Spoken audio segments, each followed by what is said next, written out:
Ikaw ba naniniwala na kaya mong abutan ang iyong pangarap?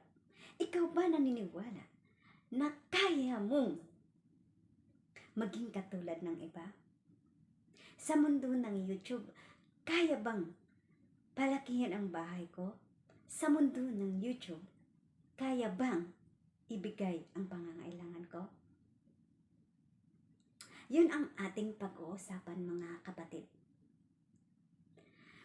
Maraming nagsisisi, maraming umahon, maraming namang na-dismonetize at madami namang na-monetize sa mundo ng YouTube channel. Wala sa paunahan dito, mga lalabs. Wala sa pahulihan. Dahil sa mundo ng YouTube, kailangan lang natin mag-focus. Kailangan natin mag-focus kung ano man ang ikakatuwa natin. Huwag kang mawala ng pag-asa, kagaya ko. Yung iba, millions na ang views. Yung iba, 100 to 1 million na rin yung subscriber. So, huwag kang maging katulad din nila. Bakit ikaw, ako, siya, o sino man yan ay magkaiba ang landas sa mundo ng YouTube. Maging porsigido ka lang. Maging totoo ka sa iyong sarili. Dahil ang kasabihan nga, yung ating mga video, kahit upload mo talaga yan ngayon, ay hindi siya magbabiral.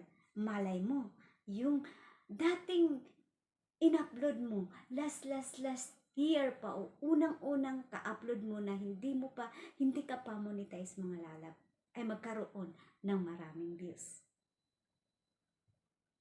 Kaya mga kapatid, sa mundo ng YouTube, kailangan maging think positive lang po tayo.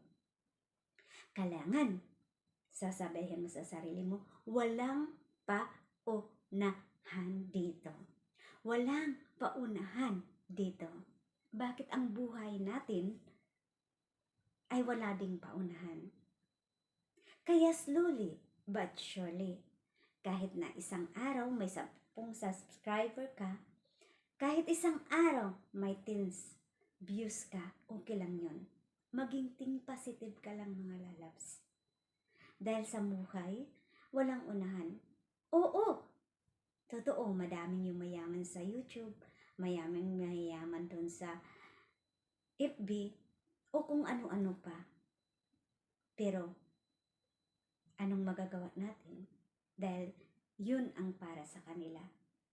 So, sa iyo naman, mga lalabas, ang masabi ko lang po, maging porsigido tayo, mag-upload ka ng sarili mong video, sarili mong katang isip o sarili mong content. Maging totoo ka sa iyong sarili. Huwag kang magmadali. Dahil one day, maging isa ka din kagaya nila. Kasi dahil porsigido ka sa buhay at hindi ka nawala ng pag-asa. Katulad sa akin, mayroon ng nagsimula pa ako noon, 1, 2, 3, 4, 5 na subscriber. Hanggang pumunta ako sa mga daan, sa mga kaibigan, sa public place, nagpapasubscribe ako. Pero ang ginawa ko ay tulong-tulo lang ako. Sana mapulutan niyo po ng aral na walang paunahan, walang huli dito sa mundo ng social media. Maging porsigido ka lang, think positive, at lahat ng gusto mo o pinapangarap mo ay makukuha. At tiwala ka sa Panginoon. Yan lang po ang aking maisasabi kung bakit sadyang may mga taong yumayaman sa mundo ng social media. Dahil patuloy silang nagtitiwala sa kanilang sarili. At maging ikaw din at maging ako, tiwala lang sa sarili. At ang lahat ng iyon ay ating maaabot. Huwag kang magaya sa iba o mag-copy man ng mga video ng iba. Dahil baka dyan ka pa mawawala ng channel. Kaya kung ako ikaw, kahit slowly lang po, basta sarili mong video, malay mo, isang araw, maging millionaire ka na. So, thank you for watching, mga lalab.